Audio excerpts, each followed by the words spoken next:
ರಾಜ್ಯ ಸರ್ಕಾರ ಕುರ್ಚಿ ಕದರದ ಅಲ್ಪ ವಿರಾಮದೊಂದಿಗೆ ಮುಂದುವರಿತಾ ಇದೆ.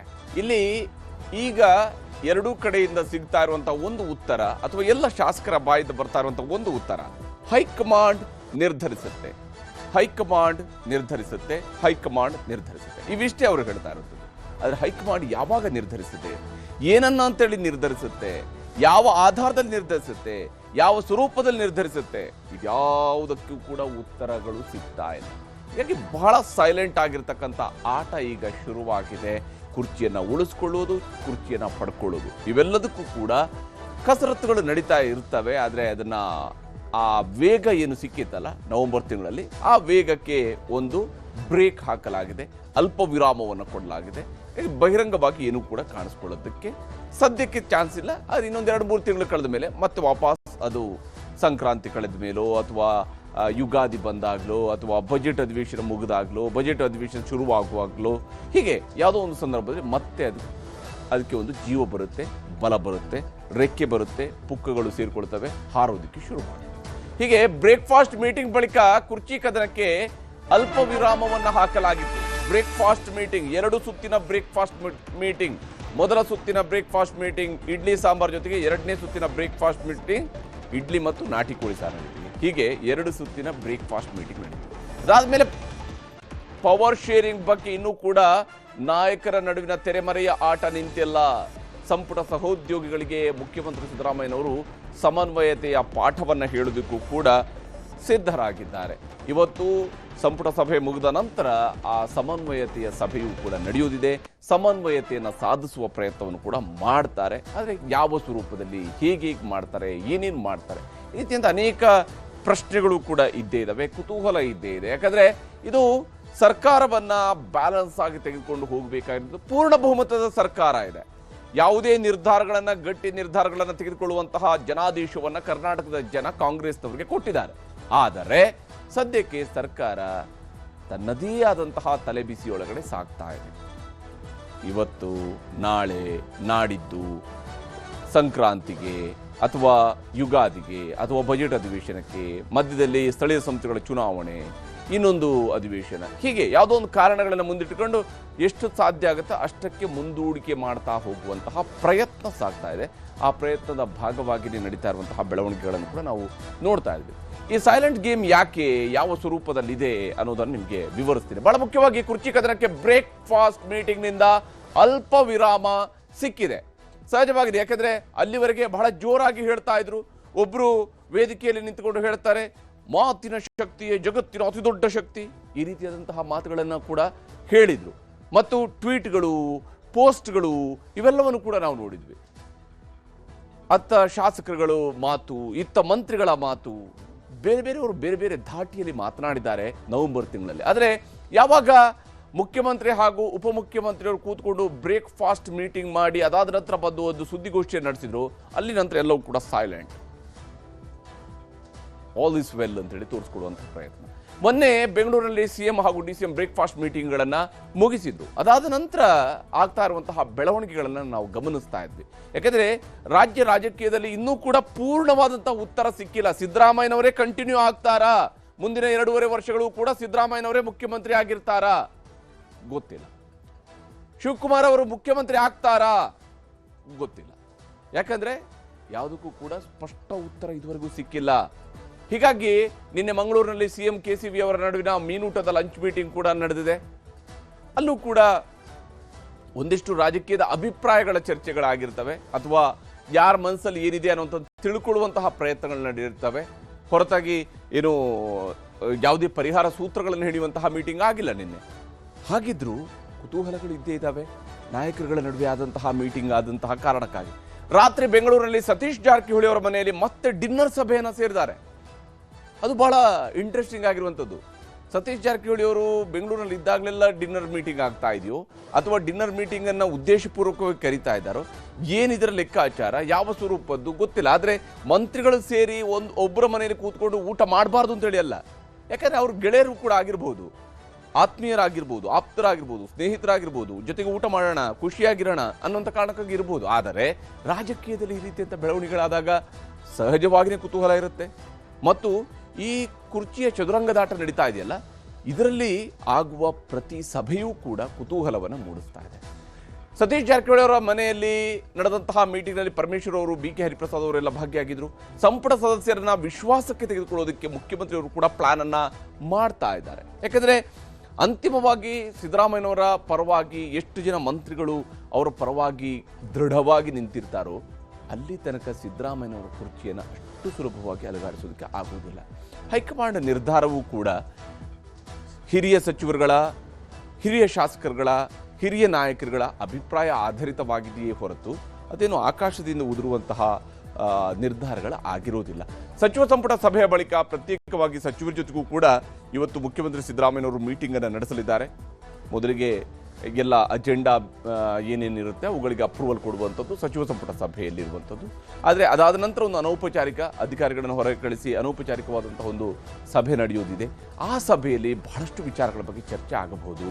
ಸಚಿವ ಸಂಪುಟ ಸಭೆಯ ಬಳಿಕ ಪ್ರತ್ಯೇಕವಾಗಿ ಸಚಿವರ ಜೊತೆಗೆ ಮೀಟಿಂಗ್ ಅನ್ನು ಕರೆದಿದ್ದಾರೆ CM ಸಿದ್ದರಾಮಯ್ಯನವರು. ಅಲ್ಲಿ ಬಹಳ ಇಂಟ್ರೆಸ್ಟಿಂಗ್ ಆಗಿರ್ತಕ್ಕಂಥ ಚರ್ಚೆಗಳಾಗ್ತವೆ ಅಂತೇಳಿ ನಿರೀಕ್ಷಿಸಲಾಗ್ತಾ ಇದೆ. ವಿಶೇಷವಾಗಿ ಮುಂದಿನ ಅಧಿವೇಶನಕ್ಕೆ ಸಂಬಂಧಪಟ್ಟಂತೆ, ಅದರ ಕಾರ್ಯಸೂಚಿಗೆ ಸಂಬಂಧಪಟ್ಟಂತೆಯೂ ಚರ್ಚೆ ಆಗಬಹುದು. ಆ ವಿಚಾರಗಳ ಬಗ್ಗೆ ಸಿದ್ದರಾಮಯ್ಯನವರು ಮಾತಾಡ್ಬೋದು, ಇತರೆ ಸಚಿವರುಗಳು ಕೂಡ ತಮ್ಮ ಅಭಿಪ್ರಾಯಗಳನ್ನು ಶೇರ್ ಮಾಡ್ಕೊಳ್ಬೋದು. ಏನು ಮಾಡೋಣ, ಮುಂದೆ ಏನು ಮಾಡೋಣ ಅನ್ನೋದರ ಬಗ್ಗೆ ತೀರ್ಮಾನಗಳನ್ನು ಕೈಗೊಳ್ಳಬಹುದು.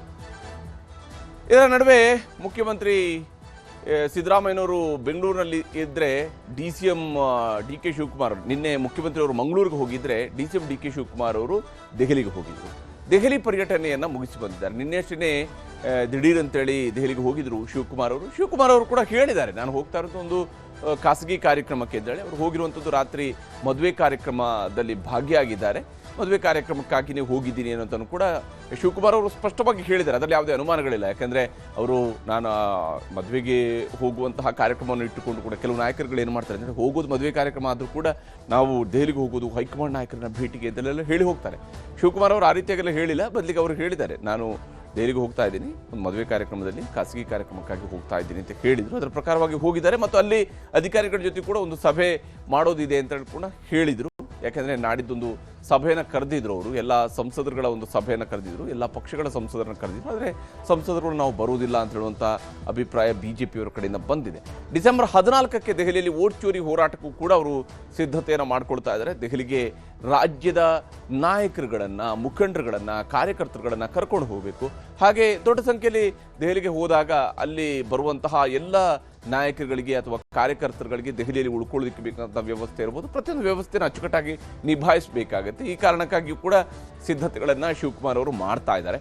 ಮತ್ತೆ ಡಿಸೆಂಬರ್ 14ಕ್ಕೆ ದೆಹಲಿಗೆ ಹೋಗ್ತೀನಿ ಅಂತೇಳಿ DK ಶಿವಕುಮಾರ್ ಅವರು ಹೇಳ್ಕೊಂಡಿದ್ದಾರೆ. ನಾನು ಮತ್ತೆ ಡಿಸೆಂಬರ್ 14ಕ್ಕೆ ದೆಹಲಿಗೆ ಹೋಗ್ತೀನಿ ಅಂತ ಹೇಳ್ಕೊಂಡು ಆ ಸಂದರ್ಭದಲ್ಲಿ ಅವರು ಹೈಕಮಾಂಡ್ ನಾಯಕರುಗಳನ್ನು ಭೇಟಿಯಾಗುವಂತಹ ನಿರೀಕ್ಷೆಯೂ ಕೂಡ ಇಟ್ಟುಕೊಳ್ಳಲಾಗಿದೆ. ಸಿದ್ದರಾಮಯ್ಯನವರು ಮತ್ತು ಶಿವಕುಮಾರ್ ಅವರು ಇಬ್ಬರೂ ಕೂಡ ಹೈಕಮಾಂಡ್ ನಾಯಕರುಗಳನ್ನು ಡಿಸೆಂಬರ್ 14ಕ್ಕೆ ದೆಹಲಿಗೆ ಹೋದಾಗ ಮೀಟ್ ಮಾಡಬಹುದು ಅಂತೇಳಿ.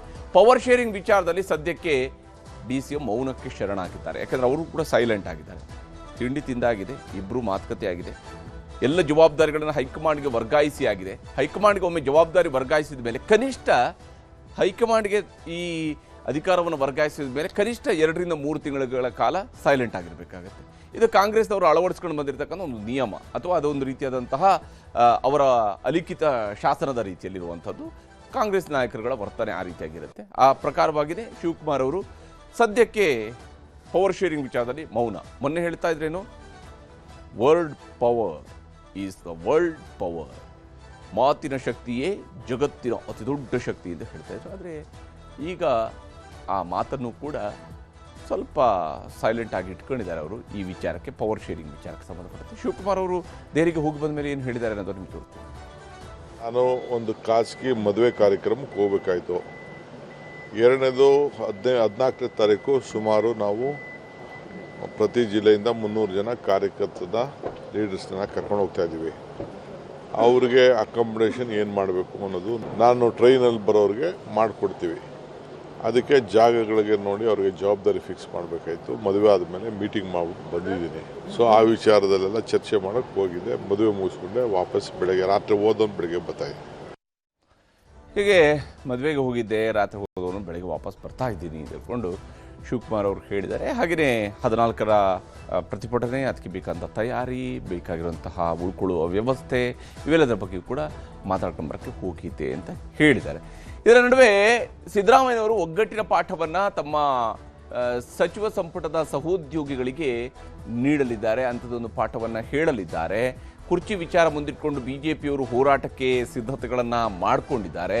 ಇಂತಹ ಸಂದರ್ಭದಲ್ಲಿನೇ ಸಿದ್ದರಾಮಯ್ಯನವರು ಕೂಡ ತಮ್ಮ ಸಂಪುಟದ ಸಹೋದ್ಯೋಗಿಗಳಲ್ಲಿ ಯಾರೂ ಕೂಡ ಒಡಕಿನ ಮಾತುಗಳು ಬರಬಾರ್ದು, ಯಾವುದೇ ಕಾರಣಕ್ಕೂ ಒಡಕಿನ ಮಾತು ಬರಬಾರ್ದು. ಅದು ಯಾಕಂದರೆ ಮುಖ್ಯಮಂತ್ರಿಯವರ ಮೇಲೆ ಇಡೀ ಸಂಪುಟ ವಿಶ್ವಾಸವನ್ನು ಹೊಂದಿದೆ ಅನ್ನುವಂಥದ್ದು ಸದನದಲ್ಲಿ ಅಥವಾ ಪ್ರತಿಪಕ್ಷದವರ ಎದುರುಗಡೆ, ಎದುರಾಳಿಗಳ ಎದುರುಗಡೆ ಆ ರೀತಿಯಾಗಿ ತೋರಿಸ್ಕೊಳ್ಬೇಕಾಗುತ್ತೆ.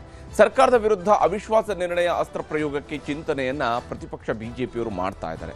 ಸರ್ಕಾರದ ವಿರುದ್ಧ ಅವಿಶ್ವಾಸ ನಿರ್ಣಯದ ಅಸ್ತ್ರವನ್ನು ಬಳಕೆ ಮಾಡೋದಕ್ಕೆ, ಅವಿಶ್ವಾಸ ನಿರ್ಣಯ ಬಳಕೆ ಮಾಡಿದ ತಕ್ಷಣವೇ ಸರ್ಕಾರ ಬಿದ್ದೋಗುತ್ತೆ ಅಂತ ಹೇಳಿ ಅಲ್ಲ. ಸರ್ಕಾರದ ಕಾರ್ಯವೈಖರಿಯ ವಿಚಾರದಲ್ಲಿ ಅವಿಶ್ವಾಸ ನಿರ್ಣಯವನ್ನು ಮಂಡಿಸುವಂಥದ್ದು ಪ್ರಜಾಸತ್ತಾತ್ಮಕವಾಗಿ ಪ್ರತಿಪಕ್ಷಗಳಿರುವಂತಹ ಅಧಿಕಾರ, ಅದನ್ನು ಬಳಕೆ ಮಾಡಿಕೊಳ್ಬೇಕು. ಅದು ಯಾವುದೇ ಸರ್ಕಾರಗಳ ವಿರುದ್ಧವೂ ಕೂಡ, ಯಾವುದೇ ಪ್ರತಿಪಕ್ಷ ಯಾವುದೇ ಸರ್ಕಾರಗಳ ವಿರುದ್ಧವೂ ಕೂಡ ಮಾಡುತ್ತೆ. ಅದು ಸಹಜವಾಗಿರುವಂತಹ ಅಧಿಕಾರ ಅವರಿಗೆ.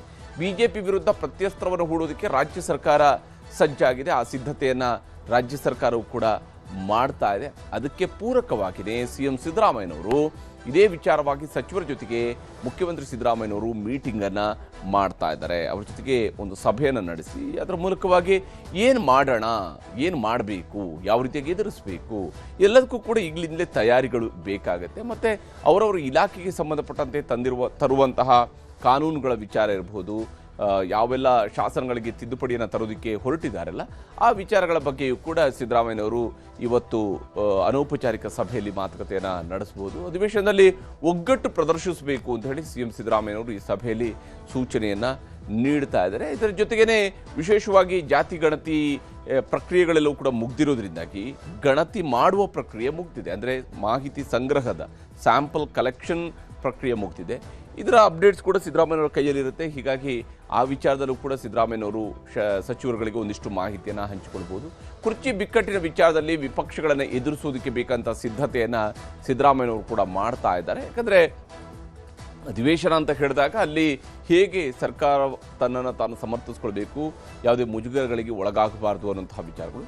ಇನ್ನು ಡಿಸೆಂಬರ್ 9ರಂದು ಬೆಳಗಾವಿಯಲ್ಲಿ CLP ಸಭೆಯೂ ಕೂಡ ಫಿಕ್ಸ್ ಆಗಿದೆ. ಸಹಜವಾಗಿಯೇ ಸದನ ನಡೆಯುವಾಗ CLP ಸಭೆಯನ್ನು ಮಾಡಬೇಕಾಗುತ್ತೆ, ಶಾಸಕಾಂಗ ಪಕ್ಷದ ಸಭೆಯನ್ನು ಮಾಡಬೇಕಾಗುತ್ತೆ. ಶಾಸಕರ ಅಹವಾಲುಗಳನ್ನು, ಅವರ ಅನಿಸಿಕೆಗಳನ್ನು, ಅವರ ವಿಶ್ವಾಸಗೊಳ್ಳುವಂಥದ್ದು, ಅವ್ರನ್ನ ಸದನದಲ್ಲಿ ಪಾಲ್ಗೊಳ್ಳುವಂತೆ ಪ್ರೇರೇಪಿಸುವಂಥದ್ದು ಎಲ್ಲ ವಿಚಾರಗಳು ಕೂಡ ಇರ್ತವೆ ಅಲ್ಲಿ. ಹಾಗಾಗಿ ಇವತ್ತು ಸಚಿವರು ಮತ್ತು ಶಾಸಕರ ನಡುವೆ ಸಮನ್ವಯತೆಯ ಸಾಧಿಸೋದಕ್ಕಾಗಿ ಒಂದು ಸಭೆಯನ್ನು ಕೂಡ ಕರೆದಿದ್ದಾರೆ. CLP ಸಭೆಯನ್ನು ಕೂಡ ಕರೆದಿದ್ದಾರೆ 9ನೇ ತಾರೀಕಿನಂದು. ಅಲ್ಲಿ ಶಾಸಕರು ಏನಾದರೂ ವಿಚಾರಗಳನ್ನು ಹೇಳಿದರೆ ಅದಕ್ಕೆ ಸಚಿವರುಗಳು ಹೇಗೆ ಅದಕ್ಕೆ ಸಂಯಮದಿಂದ ಉತ್ತರವನ್ನು ಕೊಡಬೇಕಾಗುತ್ತೆ ಅನ್ನೋಂತಹ ವಿಷಯದಲ್ಲೂ ಕೂಡ ತಯಾರಿ ಮಾಡಬೇಕಾಗುತ್ತೆ. ಅಧಿವೇಶನದಲ್ಲಿ ವಿಪಕ್ಷಗಳನ್ನು ಎದುರಿಸೋದಕ್ಕೆ ಮುಖ್ಯಮಂತ್ರಿ ಸಿದ್ದರಾಮಯ್ಯನವರು ರಣತಂತ್ರವನ್ನು ರೂಪಿಸ್ತಾ ಇದ್ದಾರೆ. ಹೀಗೆ ಎಲ್ಲ ರೀತಿಯಲ್ಲಿ ಸಿದ್ಧತೆಗಳನ್ನು ಸಿದ್ದರಾಮಯ್ಯನವರು ಮಾಡ್ತಾ ಇರೋದು ಸ್ಪಷ್ಟವಾಗಿ ಗೋಚರಿಸ್ತಾ ಇದೆ ಅಧಿವೇಶನಕ್ಕೆ ಪೂರಕವಾಗಿ. ಆದರೆ ಏನೇ ತಯಾರಿ ಮಾಡಿಕೊಂಡ್ರು, ಎಷ್ಟೇ ಹೋಮ್ವರ್ಕ್ ಮಾಡ್ಕೊಂಡು ಬಂದರೂ ಕೂಡ ಇಲ್ಲಿ ಆಲ್ರೆಡಿ ಲೀಕ್ ಆಗಿರ್ತಕ್ಕಂತಹ ಕೆಲವೊಂದು ಕ್ವಶನ್ಸ್ ಇರ್ತಾವಲ್ಲ, ಅವುಗಳಿಗೆ ಉತ್ತರ ಕೊಡಬೇಕಾಗತ್ತೆ.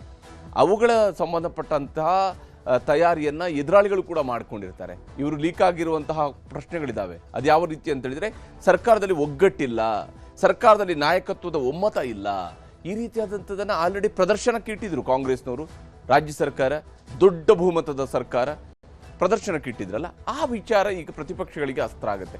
ಪ್ರತಿಪಕ್ಷ ಬಿಜೆಪಿ ಅವಿಶ್ವಾಸ ನಿರ್ಣಯ ಮಂಡಿಸಿದರೆ ಯಶಸ್ವಿಯಾಗಿ ಎದುರಿಸಬೇಕಾಗಿರೋದು ಈಗ ಕಾಂಗ್ರೆಸ್ಗಿರುವಂತಹ ಅತಿ ದೊಡ್ಡ ಸವಾಲು. ಅದರಲ್ಲಿ ಈ ಸವಾಲಿನ ಸಂದರ್ಭದಲ್ಲಿ ಕೆಲವೊಂದು ವಿಚಾರಗಳಿಗೆ ಹೇಗೆ ಜಾಣತನದ ಉತ್ತರವನ್ನು ಕೊಡಬೇಕಾಗುತ್ತೆ ಅನ್ನೋದು ಕೂಡ ಅಷ್ಟೇ ಮುಖ್ಯ. ಕೆಲವು ಶಾಸಕರಿಂದಲೇ DK ಶಿವಕುಮಾರ್ ಅವರು CM ಆಗಬೇಕು ಅನ್ನುವಂಥ ಇಂಗಿತ ವ್ಯಕ್ತ ಆಗಿದೆ. ಅದು ಆಂತರಿಕ ಅಲ್ಲ, ಈಗ ಅದು ಬಹಿರಂಗ ವಿಚಾರ. ಶಿವಕುಮಾರ್ ಅವರು CM ಆಗಬೇಕು ಅನ್ನುವಂತಹ ಕಾಂಗ್ರೆಸ್ನ ಒತ್ತಾಯ ಇವತ್ತು ಬಹಿರಂಗ ಚರ್ಚೆಯ ವಿಚಾರ ಹೊರತು ಅದು ಆಂತರಿಕ ವಿಚಾರ ಅಲ್ಲ ಈಗ ಅದು. ಯಾಕೆಂದರೆ ಬಹಿರಂಗವಾಗಿ ಶಾಸಕರುಗಳು ಮಾತನಾಡಿದ್ದಾರೆ. ದೆಹಲಿಗೆ ಹೋಗಿ ಬಂದಿದ್ದಂತಹ ಕಾಂಗ್ರೆಸ್ ಶಾಸಕರ ನಿಯೋಗದಿಂದಲೂ ಕೂಡ ಅಂತಹದ್ದೇ ಅಭಿಪ್ರಾಯಗಳು ವ್ಯಕ್ತವಾಗಿದ್ದಾವೆ. ಶಿವಕುಮಾರ್ ಅವರ ಬಗ್ಗೆ ಒಂದು ಒಳ್ಳೆಯ ಸುದ್ದಿಯನ್ನು ನಾವು ನಿರೀಕ್ಷೆ ಮಾಡ್ತೀವಿ ಅಂತ ಒಬ್ಬರು ಶಾಸಕರು ಹೇಳ್ತಾರೆ. ಅವ್ರಿಗೆ ಶ್ರಮಕ್ಕೆ ಫಲ ಸಿಗಬೇಕು ಅಂತ ಹೇಳಿದ್ದಾರೆ, ಅವ್ರನ್ನ ಮುಖ್ಯಮಂತ್ರಿಯಾಗಿ ನೋಡಬೇಕು ಅಂತ ಹೇಳಿದ್ದಾರೆ. ಈ ರೀತಿಯಂಥ ಅಭಿಪ್ರಾಯಗಳು ಶಾಸಕರಿಗಿಂದಲೇ ವ್ಯಕ್ತವಾಗಿದೆ. ಆ ವಿಚಾರದಲ್ಲಿ ಈಗಾಗಲೇ ಸರ್ಕಾರದಲ್ಲಿರುವಂತಹ ಗುಟ್ಟು ಲೀಕ್ ಆಗಿದೆ. ಅದು ಪ್ರತಿಪಕ್ಷದ ಕೈಯಲ್ಲಿರುವಂತಹ ಬಹಳ ದೊಡ್ಡ ಅಸ್ತ್ರ. ಅದನ್ನು ಪ್ರತಿಪಕ್ಷ ಹೇಗೆ ಮಾತಿನ ಅಸ್ತ್ರವಾಗಿ ಬಳಕೆ ಮಾಡಿಕೊಳ್ಳುತ್ತೆ ಅನ್ನೋದು ಪ್ರತಿಪಕ್ಷದ ಕ್ಷಮತೆಯನ್ನು ಆಧರಿಸಿರುತ್ತೆ. ಪ್ರತಿಪಕ್ಷ ನಾಯಕರಿಗಿರುವಂತಹ ಕ್ಷಮತೆ ಅದನ್ನು ತೋರಿಸಬೇಕಾಗತ್ತೆ. ಸಿದ್ದರಾಮಯ್ಯನವರ ಸಂಪುಟದ ಸಚಿವರೇ ಸಿಎಂ ಬದಲಾವಣೆಗಾಗಿ ಹೈಕಮಾಂಡ್ ಭೇಟಿ ಮಾಡಿದಂಥ ಆರೋಪವೂ ಕೂಡ ಇದೆ. ಒಬ್ಬರು ಸಚಿವರೇ ಹೋಗಿದ್ದಾರೆ. ಹಾಗಾದರೆ ಒಬ್ಬ ಸಚಿವರಿಗೇನೆ, ಸಂಪುಟದಲ್ಲಿರುವ ಒಬ್ಬ ಸಚಿವರಿಗೇನೆ ಅವರ ಮುಖ್ಯಮಂತ್ರಿ ಮೇಲೆ ವಿಶ್ವಾಸ ಇಲ್ಲ ಅಂತ ಹೇಳಿಯಾದರೆ ಆ ಸರ್ಕಾರದ ಮೇಲೆ ಯಾರಿಗೆ ವಿಶ್ವಾಸ ಇದೆ ಅನ್ನುವಂತಹ ಪ್ರಶ್ನೆ ಬಂದೇ ಬರುತ್ತೆ. ಒಬ್ಬ ಸಚಿವರೇ ಹೋಗಿ ಇಲ್ಲ ನಮ್ಮ ಈ ಮುಖ್ಯಮಂತ್ರಿ ಬೇಡ, ನಮ್ಗೆ ಈ ಮುಖ್ಯಮಂತ್ರಿಯನ್ನು ಕೊಡಿ ಅಂತ ಕೇಳೋದುವಂತಹ ಪರಿಸ್ಥಿತಿ ನಿರ್ಮಾಣ ಆಯಿತು ಅಂತ ಹೇಳಿ ಆದರೆ ಆ ಸರ್ಕಾರದಲ್ಲಿ ಆ ಶಾಸಕಾಂಗ ಪಕ್ಷದ ನಾಯಕನ ಮೇಲೆ ಅಥವಾ ಆ ಸಚಿವ ಸಂಪುಟದ ನಾಯಕರ ಮೇಲೆ ವಿಶ್ವಾಸ ಉಳ್ಕೊಂಡಿಲ್ಲ ಅಂತ ಹೇಳುವಂಥ ಅರ್ಥ ಬರುತ್ತೆ. ಹೀಗಾಗಿ ಇದೇ ವಿಚಾರವನ್ನು ಮುಂದಿಟ್ಕೊಂಡು ಸರ್ಕಾರವನ್ನು ಹಣಿಯೋದಕ್ಕೆ ಬಿಜೆಪಿ ನಾಯಕರು ಪ್ರಯತ್ನವನ್ನು ಮಾಡಬಹುದು. ನಾನಾಗಲೇ ಹೇಳ್ದಂಗೆ ಬಿಜೆಪಿ ನಾಯಕರು ಹೇಗೆಲ್ಲ ಮಾತನಾಡ್ತಾರೆ ಅನ್ನೋಂಥ ಆಧಾರದ ಮೇಲೆ ಇರುತ್ತೆ ಸರ್ಕಾರವನ್ನು ಇಕ್ಕಟ್ಟಿಗೆ ಸಿಲುಕಿಸುವಂಥದ್ದು ಅವರ ಮಾತಿನ ವೈಖರಿಯನ್ನು ಆಧರಿಸಿರುತ್ತೆ. ಶಿವಕುಮಾರ್ ಸಿಎಂ ಆಗಬೇಕೆಂದು ಶಾಸಕರು ನೀಡಿರುವ ಹೇಳಿಕೆಗಳನ್ನು ಬಳಕೆ ಮಾಡಿಕೊಳ್ಬೋದು. ಬಹಳಷ್ಟು ಹೇಳಿಕೆಗಳಿದ್ದಾವೆ, ಅದನ್ನು ಬಳಕೆ ಮಾಡ್ಕೊಳ್ಬೋದು. ಅವರು ಹೇಳಿರುವಂತಹ ಮಾತುಗಳನ್ನು ಬಳಕೆ ಮಾಡ್ಬೋದು. ಏನೇನೆಲ್ಲ ಡೈಲಾಗ್ಗಳನ್ನು ಹೊಡೆದಿದ್ದಾರಲ್ಲ ಅವುಗಳನ್ನು ಬಳಕೆ ಮಾಡ್ಕೊಳ್ಬೋದು. ಇವೆಲ್ಲವೂ ಕೂಡ ಒಂದು ವೇಳೆ ಅವಿಶ್ವಾಸ ನಿರ್ಣಯವನ್ನು ಮಂಡಿಸಿದರೆ ಇವೆಲ್ಲವೂ ಕೂಡ ಬಹಳ ಪ್ರಮುಖ ಅಸ್ತ್ರ ಆಗುತ್ತೆ ಪ್ರತಿಪಕ್ಷಕ್ಕೆ, ಸರ್ಕಾರವನ್ನು ಮುಜುಗರಕ್ಕೆ ಈಡು ಮಾಡೋದಕ್ಕೆ, ಆ ಮೂಲಕ ಒಂದು ಜನಾಭಿಪ್ರಾಯವನ್ನು ರೂಪಿಸುವಂತೆ ನೋಡ್ಕೊಳ್ಳೋದಕ್ಕೆ. ನುಡಿದಂತೆ ನಡೀಬೇಕು ಅನ್ನುವಂಥ ವಿಚಾರದ ಬಗ್ಗೆಯೂ ಕೂಡ ಕೆಣಕಬಹುದು. ಯಾಕಂದರೆ ಅದನ್ನು ಹೇಳಿದಂಥವ್ರು ಒಬ್ಬರು ಮಾಜಿ ಸಂಸದರು ಅವರು ಹೇಳಿದ್ದಾರೆ, ನುಡಿದಂತೆ ನಡಿಬೇಕು. ಸಿದ್ದರಾಮಯ್ಯನವರು ನುಡಿದಂತೆ ನಡೆಯುವ ನಾಯಕ, ನುಡಿದಂತೆ ನಡೀತಾರೆ, ಅವರು ನುಡಿದಂತೆ ನಡಿಬೇಕಾಗುತ್ತೆ ಅನ್ನುವಂತಹ ವಿಚಾರಗಳಿದಾವಲ್ಲ, ಇದು ಬಹಳ ಪ್ರಮುಖವಾದಂತಹ ಚರ್ಚೆಯ ವಿಚಾರ ಆಗುತ್ತೆ. ಹಾಗೆಯೇ ಕೊಟ್ಟ ಮಾತಿನ ಶಕ್ತಿಯೇ ಜಗತ್ತಿನ ಅತಿದೊಡ್ಡ ಶಕ್ತಿ. ಈ ಹೇಳಿಕೆಯನ್ನು ಖುದ್ದು ಉಪಮುಖ್ಯಮಂತ್ರಿಗಳು ಕೊಟ್ಟಿದ್ದಾರೆ. ಯಾವುದದು ಕೊಟ್ಟ ಮಾತು, ಅದರ ಶಕ್ತಿ ಎಂಥದ್ದು ಅಂತ ಗೊತ್ತಾಗಬೇಕು ಅಂತ ಹೇಳಿದ್ರೆ ಕೊಟ್ಟ ಮಾತು ಎಂಥದ್ದು ಅಂತ ಗೊತ್ತಾಗಬೇಕು. ಹೀಗಾಗಿ ಅದನ್ನು ಕೇಳಬಹುದು, ಕೆಣಕಬಹುದು, ಆ ಮೂಲಕ ಪ್ರಚೋದಿಸ್ಬೋದು. ಸರ್ಕಾರದಿಂದ ಅಂಥದ್ದೊಂದು ಉತ್ತರ ಬರಲಿ ಅಂತ ಹೇಳಿ, ಅದಕ್ಕೆ ಪೂರಕವಾದಂಥ ಉತ್ತರ ಸಿಗಲಿ ಅಂತ ಹೇಳಿ ಪ್ರಚೋದಿಸ್ಬೋದು. ಆ ಕೆಲಸವನ್ನು ಹೇಗೆ ಪ್ರತಿಪಕ್ಷ ಯಶಸ್ವಿಯಾಗಿ ಮಾಡುತ್ತೆ ನೋಡಬೇಕು. ಮಾತಿನ ಬಗ್ಗೆ ಸಿಎಂ ಸಿದ್ದರಾಮಯ್ಯನವರು ಮಾಡಿರುವಂತಹ ಪೋಸ್ಟ್ ಬಗ್ಗೆಯೂ ಕೂಡ ಕುಟುಕುವಂತಹ ಅವಕಾಶ ಸಿಗುತ್ತೆ. ಯಾಕಂದರೆ ಸಿದ್ದರಾಮಯ್ಯನವರು ಕೂಡ ಹೇಳಿದ್ದಾರೆ, ನಾನು ಕರ್ನಾಟಕದ ಜನರಿಗೆ ಕೊಟ್ಟಿರುವಂತಹ ಭರವಸೆಯೇ ನಮಗೆ ಜಗತ್ತಿನ ಅತಿ ದೊಡ್ಡ ಶಕ್ತಿ ಅಂತೇಳಿ, ಅದೇ ನಮಗೆ ದೊಡ್ಡ ಪವರ್ ಅಂತೇಳಿ ಅವರು ಹೇಳ್ಕೊಂಡಿದ್ದಾರೆ. ಹೀಗಾಗಿ ಈ ಎಲ್ಲ ವಿಚಾರಗಳು ಕೂಡ ಈ ಬಾರಿಯ ಸದನದಲ್ಲಿ ಬಹಳ ಹೈಲೈಟ್ ಆಗುತ್ತೆ. ಬಹಿರಂಗವಾಗಿ ನಡೆದಿರುವ ಗುದ್ದಾಟದ ಬಗ್ಗೆ ಸರ್ಕಾರ ಹೇಗೆ ಸ್ಪಷ್ಟನೆ ಕೊಡುತ್ತೆ, ಯಾವ ಸ್ವರೂಪದಲ್ಲಿ ಕೊಡುತ್ತೆ. ಮುಖ್ಯಮಂತ್ರಿಯವರು ಸದನದಲ್ಲಿ ನಿಂತುಕೊಂಡು ಇಲ್ಲ ನಾನು ಎಲ್ಲಿವರೆಗೆ ಮುಖ್ಯಮಂತ್ರಿ ಅಂತ ಹೇಳಿದ್ರೆ ಹೈಕಮಾಂಡ್ ಹೇಳೋವರೆಗೆ ಮಾತ್ರ ಮುಖ್ಯಮಂತ್ರಿ ಅಂತ ಹೇಳೋದಕ್ಕೆ ಸಾಧ್ಯ ಆಗತ್ತಾ? ಸದನದ ಒಳಗಡೆ ಅದು ಕಷ್ಟ. ಹಾಗಿರುವಾಗ ಸದನದ ಒಳಗಡೆ ಸಿದ್ದರಾಮಯ್ಯನವರಿಂದ ಸ್ಪಷ್ಟವಾದಂಥ ಉತ್ತರವನ್ನು ಪಡ್ಕೊಳ್ಳುವಂತಹ ಪ್ರಯತ್ನವನ್ನು ಪ್ರತಿಪಕ್ಷವರು ಹೇಗೆ ಮಾಡ್ತಾರೆ ಅಂತ ಹೇಳಿ, ಬಿಜೆಪಿಯಲ್ಲಿದ್ದಂತಹ ಭಿನ್ನಮತಗಳನ್ನು ಮಾತ್ರ ಮುಂದಿಟ್ಟುಕೊಂಡು ಕೌಂಟರ್ ಕೊಡ್ತಾರಾ? ಯಾಕಂದರೆ ನೀವು ಕೂಡ ರೆಸಾರ್ಟ್ ಪಾಲಿಟಿಕ್ಸ್ ಮಾಡಿದ್ರಿ, ನೀವು ಕೂಡ ಹೋಟೆಲ್ಗಳಲ್ಲಿ ಹೋಗಿ ಕುಳಿತುಕೊಂಡಿದ್ರಿ, ನೀವು ಕೂಡ ಅಧಿಕಾರ ಬದಲಾವಣೆಗೆ ಬೇಕಾಗಿ ಹಿಂಗೆಲ್ಲ ಮಾಡಿದ್ರಿ ಅಂತ ಹೇಳ್ಕೊಂಡು ಕೂತ್ಕೊಂಡ್ರೆ ಸಾಕ, ಅಥವಾ ತಾವು ಈಗ ಮಾಡ್ತಿರೋದು ಏನು ಅನ್ನೋದ್ರ ಬಗ್ಗೆ ಉತ್ತರವನ್ನು ಕೊಡ್ತಾರಾ? ಈ ಪ್ರಶ್ನೆಗಳಿದ್ದಾವೆ, ಈ ಕುತೂಹಲಗಳಿದ್ದಾವೆ. ಇವು ಸರ್ಕಾರಕ್ಕಿರುವಂಥ ಸವಾಲುಗಳು. ಸರ್ಕಾರ ಇದನ್ನು ಹೇಗೆ ಎದುರಿಸುತ್ತೆ? ಯಾಕಂದರೆ ಅವರು ಈ ವಿಚಾರದಲ್ಲಿ ಮಾತಿನ ಮಂಟಪದಲ್ಲಿ ಬಹಳ ತೀವ್ರವಾದ ಅಥವಾ ತೀಕ್ಷ್ಣವಾದಂತಹ ವಾಗ್ಬಾಣಗಳನ್ನು ಪ್ರಯೋಗಿಸಬಹುದು. ಅದಕ್ಕೆ ಬೇಕಾಗಿರುವಂಥ ಘಟಾನುಘಟಿ ನಾಯಕರುಗಳು ಕಾಂಗ್ರೆಸ್ನಲ್ಲಿ ಕೂಡ ಇದ್ದಾರೆ. ಅವ್ರಿಗೆ ಹೇಗೆ ಹೇಳ್ತಾರೆ ಅಂತ ನೋಡಬೇಕಾಗತ್ತೆ. ಈ ವಿಚಾರದಲ್ಲಿ ಕಾಂಗ್ರೆಸ್ ನಾಯಕರುಗಳು ಏನು ಹೇಳಿದ್ದಾರೆ ಅನ್ನೋದು ನಿಮ್ಗೆ ತೋರಿಸ್ತೀನಿ. ಮಾಡೋದು, ಜೊತೆಯಲ್ಲಿ ಓಡಾಡೋದು, ಮತ್ತು ನಾವು ಜೊತೆಯಲ್ಲಿ ಟ್ರಾವೆಲ್ ಮಾಡೋದು, ಅದೇ ಒಂದು ಆತಂಕ ಸೃಷ್ಟಿ ಮಾಡೋದಾದರೆ ಭಾರತೀಯ ಜನತಾ ಪಾರ್ಟಿಗೆ ಇನ್ನೂ ಜಾಸ್ತಿ ಮಾಡ್ತೀವಿ. ಬಿಜೆಪಿ ಅವ್ರಿಗೇನು ಆತಂಕ ಇಲ್ಲ ಸರ್, ಕಾಂಗ್ರೆಸ್ ಅವ್ರಿಗೆ ಸ್ವಲ್ಪ ಆತಂಕ. ನಾನು ಅದಕ್ಕೆ ಕೇಳಿದ್ದು ಅವರಿಗೆ. ನಾನು ಅವ್ರಿಗೆ ಯಾಕೆ ಕೇಳಿದೆ ಅಂದರೆ, ಯಾರು ಸ್ಪೆಸಿಫಿಕ್ ಆಗಿ ಹೇಳಿದ್ರೆ ಅವ್ರಿಗೆ ಉತ್ತರ ಕೊಡೋಣ. ಅಧಿವೇಶನ ಸಿದ್ಧತೆ ಬಗ್ಗೆ ಸಚಿವರು ಸಭೆ ಕರೆದಿದ್ದಾರೆ ಸರ್, ಇವತ್ತು ಸಿಎಂ ಕರೆದಿದ್ದಾರ? ನನ್ನನ್ನೇನು ಕರೆದಿಲ್ಲ ಅಲ್ಲ, ನಮ್ಮನ್ನೇನು ನನಗಿನ್ನೂ ಮಾಹಿತಿಗಳು ಬಂದಿಲ್ಲ. ಏನಾದ್ರು ಕ್ಯಾಬಿನೆಟ್ಟಲ್ಲಿ ಏನಾದ್ರು ಹೇಳ್ಬೋದು.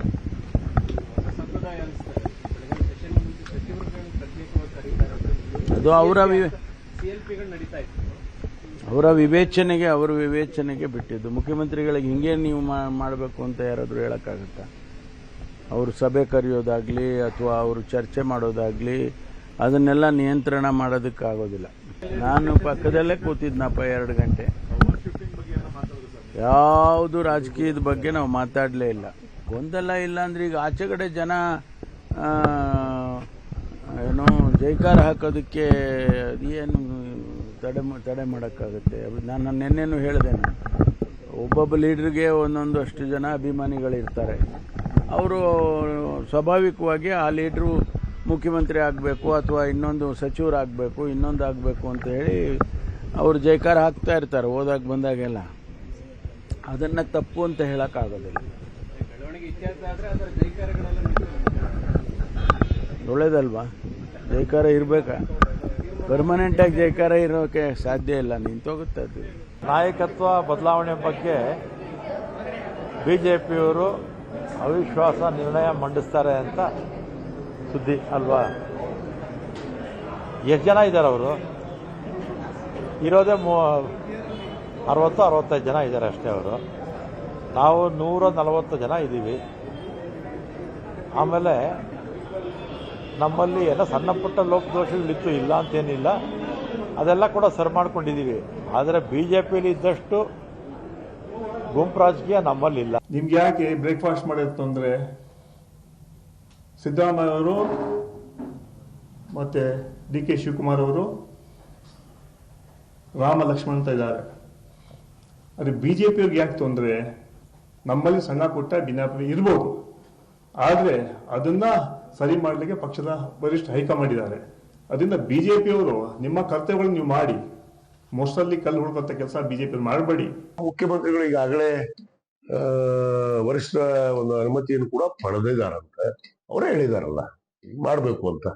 ಬಹುತೇಕ ಈ ಅಧಿವೇಶನ ನಂತರ ಸಚಿವ ಸಂಪುಟ ಆಗ್ತದೆ. ಯಾರನ್ನ ಮಂತ್ರಿ ಮಾಡಿದ್ರೆ ಯೋಗ್ಯ, ಪಕ್ಷಕ್ಕೆ ಶಕ್ತಿ ತುಂಬಬಹುದು, ಶಕ್ತಿ ತಂದಂತವರು ಮುಂದೆ 28 ಚುನಾವಣೆಯಲ್ಲಿ ಬೇಕಾಗತ್ತಲ್ಲ, ಒಂದು ಶಕ್ತಿಯುತವಾದ ಎಲ್ಲರೂ ಬೇಕಲ್ಲ ಅದಕ್ಕೆ ಕಟ್ಟೋದಕ್ಕೆ. ಆ ನಿಟ್ಟಿನಲ್ಲಿ ನಮ್ಮ ಬೇಡಿಕೆ ಇದೆ, ಅದನ್ನು ಪರಿಗಣಿಸಿದ್ದಾರೆ. ವಿಶ್ವಾಸ ಕೂಡ ಇದೆ, ನನಗೆ ಈ ಸಾರಿ ಅವಕಾಶ ಖಂಡಿತವಾಗಿ ಸಿಗುತ್ತೆ. ಹೀಗೆ ಸದ್ಯಕ್ಕೆ ಸರ್ಕಾರದಲ್ಲಿ ಇರುವಂತಹವರು ತಮ್ಮದೇ ಆದಂತಹ ಲೆಕ್ಕಾಚಾರಗಳಲ್ಲಿ ತಮ್ಮದೇ ಆದಂತಹ ವಿಶ್ವಾಸವನ್ನು ಹೊಂದಿದ್ದಾರೆ. ಶಾಸಕರುಗಳಿಗೆ ಮುಖ್ಯಮಂತ್ರಿಯವರು ಕೊಟ್ಟಿರುವಂತಹ ಸಚಿವ ಸಂಪುಟ ಪುನರಚನೆ ಆಗುತ್ತೆ ಅನ್ನುವಂತಹ ಭರವಸೆ ಇದೆ. ಮಂತ್ರಿಗಳಿಗೆ ಈಗ ಹೈಕಮಾಂಡ್ ಹೇಳೋ ತನಕ ಇನ್ನೇನು ಇಲ್ಲಿ ಆಗ್ಲಿಕ್ಕಿಲ್ಲ, ಸದ್ಯಕ್ಕೆ ಯಾವುದೇ ಸಂಪುಟ ಪುನರಚನೆಯೂ ಆಗ್ಲಿಕ್ಕಿಲ್ಲ ಅನ್ನುವಂತಹ ವಿಶ್ವಾಸ ಇದೆ. ಹೀಗೆ ಎಲ್ಲರೂ ಅವರವರದ್ದೇ ವಿಶ್ವಾಸದಲ್ಲಿ ಬದುಕ್ತಾ ಇದ್ದಾರೆ. ಆದರೆ ಅಂತಿಮವಾಗಿ ಜನರಿಗೆ ವಿಶ್ವಾಸವನ್ನು ತುಂಬಿಸಬೇಕಾಗುತ್ತೆ. ನಾವು ಒಂದು ಒಳ್ಳೆಯ ಆಡಳಿತವನ್ನು ಕೊಡ್ತಾ ಇದ್ವಿ, ನಿಮ್ಮ ಆಶೋತ್ತರಗಳಿಗೆ ಸ್ಪಂದಿಸ್ತಾ ಇದ್ದೀವಿ ಅನ್ನೋಂಥದ್ದು ಸರ್ಕಾರ ಕೊಡಬೇಕಾಗಿರುವಂಥ ಬಹಳ ದೊಡ್ಡ ವಿಶ್ವಾಸ ಆಗಬೇಕಾಗಿರುವಂಥದ್ದು. ಏನೇ ಪವರ್ ಗೇಮ್ಗಳು, ಏನೇ ಸೈಲೆಂಟ್ ಗೇಮ್ಗಳು ನಡೆದರೂ ಕೂಡ ಅಂತಿಮವಾಗಿ ಜನರ ಎದುರುಗಡೆ ಸರ್ಕಾರ ಉತ್ತರದಾಯಿ ಆಗಬೇಕಾಗುತ್ತೆ. ಎರಡನೇ ಸುದ್ದಿ ಕಡೆ, ಇಡೀ ರಾಜ್ಯದಲ್ಲಿ ದೊಡ್ಡ ಸೆನ್ಸೇಷನ್ ಸೃಷ್ಟಿಸಿರತಕ್ಕಂಥದ್ದು ಚಿತ್ರದುರ್ಗದ ರೇಣುಕಾಸ್ವಾಮಿ ಕೊಲೆ ಪ್ರಕರಣ. ಚಿತ್ರದುರ್ಗದ ರೇಣುಕಾಸ್ವಾಮಿ ಕೊಲೆ ಪ್ರಕರಣದಲ್ಲಿ ಈಗಾಗಲೇ ದರ್ಶನ್ ಮತ್ತು ಗ್ಯಾಂಗ್ಗೆ 272 ಸಾಕ್ಷ್ಯಗಳ ಕಂಟಕ ಎದುರಾಗಿದೆ. ದರ್ಶನ್ ಆ್ಯಂಡ್ ಗ್ಯಾಂಗ್ಗೆ 272 ಸಾಕ್ಷ್ಯಗಳು ಅವರ ವಿರುದ್ಧ ಇರುವಂಥದ್ದು. 272 ಸಾಕ್ಷ್ಯಗಳ ವಿಚಾರಣೆ ನಡೆಸುವಂಥದ್ದು ಈಗಾಗಲೇ ಫೈನಲ್ ಆಗಿದೆ. ಕೋರ್ಟ್ನಲ್ಲೂ ಕೂಡ 272 ಸಾಕ್ಷ್ಯಗಳ ವಿಚಾರಣೆ ನಡೆಸುವಂಥದ್ದು ಫೈನಲ್ ಆಗಿದೆ. ಮತ್ತು ಇದೇ ಸಂದರ್ಭದಲ್ಲಿ ರೇಣುಕಾಸ್ವಾಮಿ ತಂದೆ ಹಾಗೂ ತಾಯಿಗೆ ವಿಚಾರಣೆಗೆ ಹಾಜರಾಗುವಂತೆ ಕೋರ್ಟ್ ಸಮನ್ಸ್ ನೀಡಿದೆ. ಮತ್ತೊಂದೆಡೆ ಜೈಲಿನಲ್ಲಿದ್ದಂತಹ ದರ್ಶನ್ಗೆ ಅಲ್ಪ ರಿಲೀಫ್ ಸಿಕ್ಕಿದೆ. ವಕೀಲರ ಮನವಿಯಂತೆಯೇ ಟಿವಿ ನೀಡೋದಕ್ಕೆ ಜಡ್ಜ್ ಅವರು ಸೂಚನೆಯನ್ನು ಕೊಟ್ಟಿದ್ದಾರೆ. ಜೈಲಧಿಕಾರಿಗಳಿಗೂ ಕೂಡ ಸೂಚಿಸಿದ್ದಾರೆ, ಅವರಿಗೆ ಟಿವಿ ಕೊಡಿ, ಹಾಗೆಯೇ CCTV ಕೂಡ ಹಾಕಿ ಅಂತೇಳಿ. ಎಲ್ಲಿ ಅವರು ಟಿವಿ ನೋಡ್ತಿರ್ತಾರೋ ಅಲ್ಲಿ ಒಂದು CCTV ಕೂಡ ಇರಲಿ. ಅವ್ರು ಏನು ಮಾಡ್ತಾ ಇರ್ತಾರೆ, ಅವರು ಟಿವಿಯಲ್ಲಿ ನೋಡ್ತಾ ಏನು ಅವ್ರ ಆ್ಯಕ್ಟಿವಿಟೀಸ್ ಏನಿದೆ ಅಂತ ಕೂಡ ಗೊತ್ತಾಗಲಿ. ಸೊ ಟಿವಿನೂ ನೋಡಲಿ, CCTVನೂ ಇರಲಿ, ಅವ್ರಿಗೂ ಜಗತ್ತಿನಲ್ಲಿ ಏನಾಗ್ತಿದೆ ಅನ್ನೋಂಥದ್ದು ಅವ್ರಿಗೂ ಗೊತ್ತಾಗಲಿ, ಹಾಗೆಯೇ ಅವ್ರು ಏನು ಮಾಡ್ತಾ ಇದ್ದಾರೆ ಜೈಲಿನ ಒಳಗಡೆ ಅನ್ನೋಂಥದ್ದು ನಮಗೂ ಗೊತ್ತಾಗಲಿ ಅನ್ನೋಂಥ ಕಾರಣಕ್ಕಾಗಿ ಈ CCTV ಆದೇಶವನ್ನು ಕೂಡ ಮಾಡಲಾಗಿದೆ. ಈ ಕೊಲೆಗೆ 272 ಸಾಕ್ಷಿಗಳಿದ್ದಾವೆ. ಯಾವ್ಯಾವ ಸಾಕ್ಷಿಗಳು ಅಂತ ಹೇಳಿದರೆ, 2 ಐ ವಿಟ್ನೆಸ್ಗಳಿದ್ದಾರೆ ಈ ಪ್ರಕರಣದಲ್ಲಿ. ಈಗಾಗಲೇ ಕೋರ್ಟ್ ಈಗ ವಿಚಾರಣೆಗೆ ಒಪ್ಪಿಕೊಂಡಿರ್ತಕ್ಕಂಥದ್ದು, ಅಂದರೆ ಇವಿಷ್ಟು ಜನರ ವಿಚಾರಣೆಯು ಕೂಡ ನಡೆಯೋದಿದೆ ಕೋರ್ಟ್ನಲ್ಲಿ, ಟ್ರಯಲ್ ನಡೆಯುವಾಗ ಇವೆಲ್ಲೂ ಕೂಡ ನಡೆಯುತ್ತೆ. ಐ ವಿಟ್ನೆಸ್ಗಳು 2 ಇದ್ದಾರೆ. ಹತ್ಯೆಯನ್ನು ಕಣ್ಣಾರೆ ಕಂಡಂಥವ್ರು, ಅವರಿಬ್ಬರು ಕೂಡ ಹತ್ಯೆಯನ್ನು ಕಣ್ಣಾರೆ ಕಂಡಂಥವ್ರು. ಯಾವ ಶೆಡ್ನಲ್ಲಿ ಹತ್ಯೆ ಆಗಿದೆಯಲ್ಲ ಅಲ್ಲಿ ಕೆಲಸ ಮಾಡ್ತಾ ಇದ್ದಂಥ ಸೆಕ್ಯೂರಿಟಿ ಗಾರ್ಡ್ಗಳು. ಇನ್ನು ಪಾರ್ಷಿಯಲ್ ಐ ವಿಟ್ನೆಸ್ಗಳು 5 ಇದ್ದಾರೆ. ಅಂದರೆ ಸಾಂದರ್ಭಿಕ ಸಾಕ್ಷಿಗಳನ್ನು ಅಥವಾ ಆ ಒಂದು ಘಟನೆ ನಡೆದಂತಹ ಸಂದರ್ಭದಲ್ಲಿ ಅವರ ಮೂಮೆಂಟನ್ನು ಗಮನಿಸಿರ್ತಕ್ಕಂಥ 5 ಸಾಕ್ಷಿಗಳಿದ್ದಾರೆ, 5 ಐ ವಿಟ್ನೆಸ್ಗಳಿದ್ದಾರೆ. ಅವರು ವಿಶೇಷವಾಗಿ ವಾಹನಗಳು ಮತ್ತು ಆರೋಪಿಗಳನ್ನು ಗುರುತಿಸಿದಂಥವ್ರು, ಚಿತ್ರದುರ್ಗದಿಂದ ಬಂದಂತಹ ಟೀಮನ್ನು ಗುರುತಿಸಿದಂಥವ್ರು, ಅವ್ರ ಜೊತೆಗೆ ರೇಣುಕಾಚಾರ್ಯ ಇದ್ದಂಥವನ್ನು ಗುರುತಿಸಿದಂಥವ್ರು. ಇನ್ನು ಮಹಜರು ವಿಟ್ನೆಸ್ಗಳು 65 ಮಂದಿ ಇದ್ದಾರೆ. ಮಹಜರು ನಡೆಸಿದಂತಹ ಬೇರೆ ಬೇರೆ ಸ್ಥಳಗಳಲ್ಲಿ ಮಹಜರು ನಡೆಸಲಾಗಿದೆ. ಅದಕ್ಕೆ ಸಂಬಂಧಪಟ್ಟಂಥ ಒಟ್ಟು 65 ಮಂದಿ ವಿಟ್ನೆಸ್ಗಳಿದ್ದಾರೆ. ಅದರಲ್ಲಿ ಕೊಲೆ ನಡೆದಂತಹ ಸ್ಥಳ, ಕಿಡ್ನ್ಯಾಪ್ ಆದಂತಹ ಸ್ಥಳ, ಹಲ್ಲೆಯಾದ ಸ್ಥಳ, ಶವ ಸಿಕ್ಕ ಸ್ಥಳ, ಮಹಜರ್ನಲ್ಲಿದ್ದಂತಹ ಸಾಕ್ಷಿಗಳು, ಅಂದರೆ ಅವೆಲ್ಲವನ್ನು ಕೂಡ ಪ್ರಾಪರ್ ಆಗಿ ಮಹಜರು ಮಾಡಲಾಗಿದೆ. ಪೊಲೀಸರು ಕರೆಕ್ಟಾಗಿ ಮಹಜರು ಮಾಡಿದ್ದಾರೆ. ಮಹಜರು ಮಾಡಿದಾಗ ಹಿಂಗೆ ಇರುವಂಥದ್ದು ಇತ್ತು ಅನ್ನೋದನ್ನು ದೃಢಪಡಿಸಬೇಕಾಗಿರುವಂಥ ಸಾಕ್ಷಿಗಳು. ಇನ್ನು ಒಬ್ಬರು ಡಾಕ್ಟ್ರು ಕೂಡ ಇದರಲ್ಲಿ ಬಹಳ ಮುಖ್ಯ ಆಗ್ತಾರೆ ಸಾಕ್ಷಿಗಳಲ್ಲಿ. ಯಾಕಂದರೆ ಅವರು ರೇಣುಕಾಸ್ವಾಮಿಯ ಪೋಸ್ಟ್ಮಾರ್ಟಮನ್ನು ಮಾಡಿದಂಥವ್ರು. ರೇಣುಕಾಸ್ವಾಮಿಯ ಪೋಸ್ಟ್ಮಾರ್ಟಮ್ ರಿಪೋರ್ಟನ್ನು ಬರೆದಿರ್ತಕ್ಕಂತಹ ಡಾಕ್ಟರ್ ಇದ್ದಾರೆ. ಅವರು ಕೂಡ ಇದರಲ್ಲಿ ಬಹಳ ಮುಖ್ಯವಾದಂತಹ ಸಾಕ್ಷಿ ಆಗ್ತಾರೆ. ಯಾಕಂದರೆ ಅವರೇ ಆಲ್ರೆಡಿ ಪೋಸ್ಟ್ಮಾರ್ಟಮ್ ರಿಪೋರ್ಟ್ ಮೂಲಕವಾಗಿ ಕೊಟ್ಟಿರತಕ್ಕಂತಹ ರಿಪೋರ್ಟ್ಗೆ ಅವರು ಇದರಲ್ಲಿ ಸಾಕ್ಷಿಗಳಾಗ್ತಾರೆ. ಇನ್ನು ಟೆಕ್ನಿಕಲ್ ಸಾಕ್ಷಿಗಳು 4 ಇದ್ದಾವೆ. ಬಹಳ ಮುಖ್ಯವಾಗಿ ಇರುವಂಥದ್ದು 4 ಟೆಕ್ನಿಕಲ್ ಸಾಕ್ಷಿ. ಇದು ಬಹಳ ಗುರುತರವಾದಂತಹ ಸಾಕ್ಷಿಗಳಿರುವಂಥದ್ದು ಇಲ್ಲಿ. ಯಾಕೆಂದರೆ ಈ ಟೆಕ್ನಿಕಲ್ ಸಾಕ್ಷಿಗಳೇ ಐ ವಿಟ್ನೆಸ್ಗಳ ಜೊತೆಗೆ ಕೊರಾಬರೇಟ್ ಆಗಬೇಕಾಗಿರುವಂಥದ್ದು. ಮೊಬೈಲ್ ಬಳಕೆಯ ಬಗ್ಗೆ ಇರುವಂತಹ ಸಾಕ್ಷಿಗಳು, ಹಾಗೆಯೇ ಮ್ಯಾಜಿಸ್ಟ್ರೇಟ್ಗಳ ಮುಂದೆ ದಾಖಲಾಗಿರ್ತಕ್ಕಂಥ ಹೇಳಿಕೆಗಳು, ಈ ವಿಚಾರದಲ್ಲಿ 2 ಇರುವಂಥದ್ದು. 2 ಮ್ಯಾಜಿಸ್ಟ್ರೇಟ್ಗಳ ಮುಂದೆ ಆಗಿರುವಂಥದ್ದು.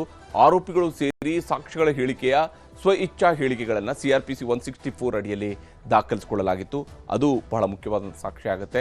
ಇನ್ನು ಪೊಲೀಸರು ಒಟ್ಟು 64 ಮಂದಿ ಈ ತನಿಖೆಯ ಹಂತದಲ್ಲಿ ಮಹಜರಿಗೆ ಹೋಗಿದ್ದಂತಹ ಪೊಲೀಸರುಗಳಿದ್ದಾರೆ. ಅವರುಗಳ ಹೇಳಿಕೆಗಳನ್ನು ಕೂಡ ಇಲ್ಲಿ ದಾಖಲಿಸಿಕೊಳ್ಳಲಾಗಿದೆ. ಮತ್ತು FSL ಹಾಗೂ CFSL ಈ ರಿಪೋರ್ಟ್ಗಳು ಬಹಳ ಮುಖ್ಯ ಆಗುತ್ತೆ. ಮತ್ತು ಮೊಬೈಲ್, ಲ್ಯಾಪ್ಟಾಪ್ ರಿಟ್ರೀವ್ ಸಾಕ್ಷ್ಯ, ಇತರೆ ಎಲೆಕ್ಟ್ರಾನಿಕ್ ಉಪಕರಣಗಳ ರಿಟ್ರೀವ್ ರಿಪೋರ್ಟ್ ಇವೆಲ್ಲವೂ ಕೂಡ ಇಲ್ಲಿ ಮಹತ್ವವನ್ನು ಪಡ್ಕೊಳ್ಳುತ್ತೆ. ಸುಬ್ಬ-ಸುಬ್ಬಿಯ ನಡುವಿನ ಚಾಟಿಂಗ್ ಇವು ಹೇಗಿದಾವು, ಯಾವ ರೀತಿಯಾಗಿ ಇವರ ನಡುವಿನ ಸಂಬಂಧ ಇತ್ತು ಅನ್ನುವಂಥದ್ದನ್ನು ಈ ಸಾಕ್ಷಿಗಳು ಹೇಳ್ತವೆ. ಇನ್ನು ಬ್ಯಾಂಕ್ ಅಧಿಕಾರಿಗಳು 17 ಮಂದಿ ಅಲ್ಲಿ ಆಗಿರುವಂತಹ ಟ್ರಾನ್ಸಾಕ್ಷನ್ಗೆ ಸಂಬಂಧಪಟ್ಟಂತಹ ಸಾಕ್ಷಿಗಳಾಗ್ತಾರೆ. ಇನ್ನು ಖಾಸಗಿ ಸಾಕ್ಷ್ಯಗಳು 100 ಮಂದಿ ಇದ್ದಾರೆ ಈ ಒಂದು ಪ್ರಕರಣಕ್ಕೆ ಸಂಬಂಧಪಟ್ಟಂತೆ. ಹೀಗೆ ಇವರೆಲ್ಲರೂ ಸೇರಿದಾಗ ಒಟ್ಟು 272 ಮಂದಿಯನ್ನು ಒಳಗೊಂಡಿರತಕ್ಕಂತಹ ಸಾಕ್ಷ್ಯಗಳನ್ನು ಈಗಾಗಲೇ ರೆಡಿ ಮಾಡ್ಕೊಂಡಿದ್ದಾರೆ ಪ್ರಾಸಿಕ್ಯೂಷನ್ ಅವರು. ಇದರ ನಡುವೆ ದರ್ಶನ್ಗೆ TV ಭಾಗ್ಯ ಸಿಕ್ಕಿದೆ. ಇವತ್ತು ಕೋರ್ಟ್ ರಿಲೀಫ್ ಅನ್ನು ಕೊಟ್ಟಿದೆ. ವಿಚಾರಣೆಯ ಸಂಕಷ್ಟದ ಮಧ್ಯೆ ದರ್ಶನ್ಗೆ ಕೊಂಚ ರಿಲೀಫ್ ಸಿಕ್ಕಿದೆ. ಯಾಕಂದರೆ ನಾಡಿದ್ದು ದರ್ಶನ್ ನಟಿಸಿರ್ತಕ್ಕಂತಹ ಚಿತ್ರ ಡೆವಿಲ್ ಚಿತ್ರ ಬಿಡುಗಡೆ ಆಗ್ತಾ ಇದೆ. ಅದಕ್ಕೆ ಸಂಬಂಧಪಟ್ಟಂಥ ಆಕ್ಟಿವಿಟೀಸ್ ಅನ್ನಾದರೂ TV ಚಾನೆಲ್ಗಳ ಮೂಲಕವೇ ನೋಡೋದಕ್ಕೆ ಆಗುತ್ತೆ ದರ್ಶನ್ಗೆ. ಹಾಗಾಗಿ ಆದರೂ ತನಗೆ TV ಬೇಕು ಅಂತ ಕೇಳಿದರು.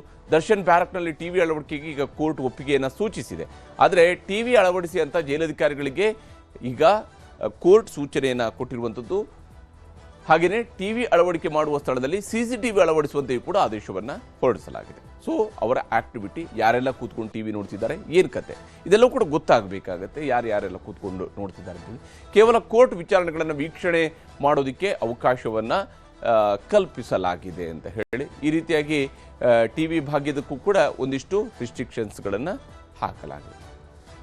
ಇವೆಲ್ಲವೂ ಕೂಡ ಈ ಕೊಲೆಗೆ ಇರುವಂತಹ 272 ಸಾಕ್ಷ್ಯಗಳಿದಾವಲ್ಲ, ಇದು ವಿಚಾರಣೆಗೆ ಒಳಪಟ್ಟಾಗ ಯಾವ ಸ್ವರೂಪದಲ್ಲಿ ದರ್ಶನ್ ಮತ್ತು ಗ್ಯಾಂಗ್ಗೆ ಕಂಟಕ ಆಗುತ್ತೆ, ಹೇಗೆ ಈ ಅಪರಾಧಿಕ ಕೃತ್ಯವನ್ನು ಸಾಬೀತುಪಡಿಸೋದಕ್ಕೆ ಸಾಧ್ಯ ಆಗುತ್ತೆ ಅನ್ನೋಂಥ ಕುತೂಹಲದಿಂದ ಎದುರು ನೋಡಬೇಕಾಗಿದೆ.